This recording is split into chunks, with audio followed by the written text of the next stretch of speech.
petite vidéo sur l'étiquetage et plus particulièrement sur les allergènes en vous posant la question suivante. Est-ce qu'il est obligatoire d'étiqueter tous les allergènes que je mets en œuvre dans mon produit? Pour y répondre, je vais vous inviter à raisonner de la façon suivante. Vous avez dans un premier temps le règlement INCO qui est le règlement 1169-2011. Et dans cette annexe 2, vous avez la liste des allergènes à déclaration obligatoire. Je précise ici dans cette vidéo qu'il s'agit des allergènes à déclaration obligatoire au niveau européen. Si vous exportez vos produits en dehors de l'UE, il faudra bien évidemment prendre en compte les allergènes des pays vers lesquels vous exportez. Donc, vous allez avoir l'annexe 2 du règlement INCO qui vous donne la liste des allergènes à déclaration obligatoire. Premièrement, vous avez une règle spécifique pour les sulfites et le gluten.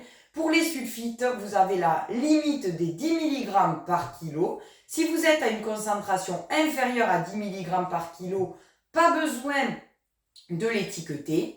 Si pour le gluten, vous êtes inférieur à 20 mg par kilo, on considère que le produit est sans gluten. Donc, ces deux valeurs peuvent vous servir de cible et donc de prise de décision pour étiqueter ou ne pas étiqueter le sulfite ou le gluten. Dans un second temps, je vais vous inviter à réfléchir par rapport à votre process.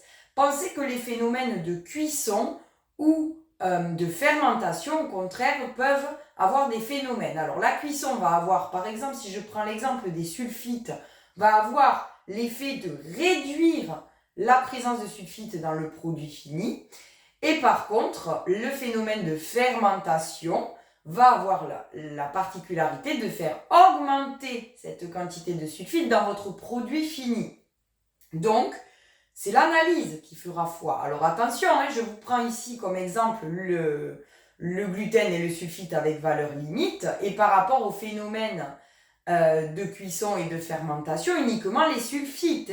Le soja ne disparaît pas à la cuisson, de même les fruits à coque ne disparaissent pas, la partie allergène ne disparaît pas à la cuisson.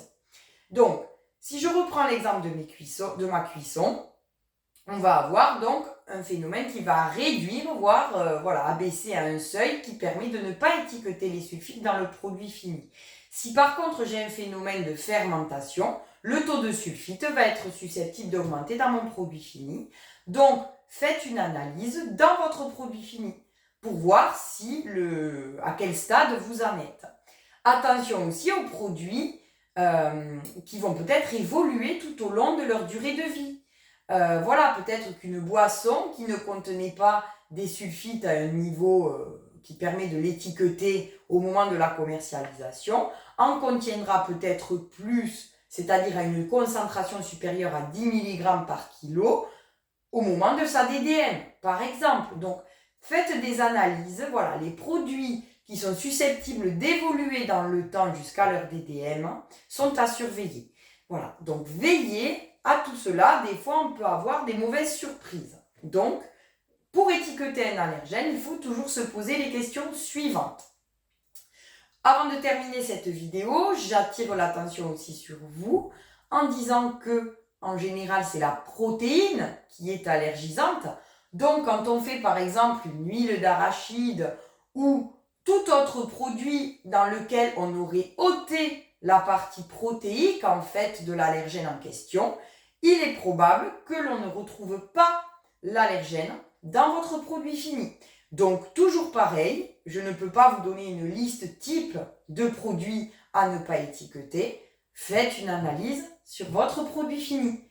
Et donc, faites une analyse sur votre produit fini et pensez, notamment pour les sulfites, à veiller à ce que votre constat d'analyse soit valable jusqu'à la fin de durée de vie du produit.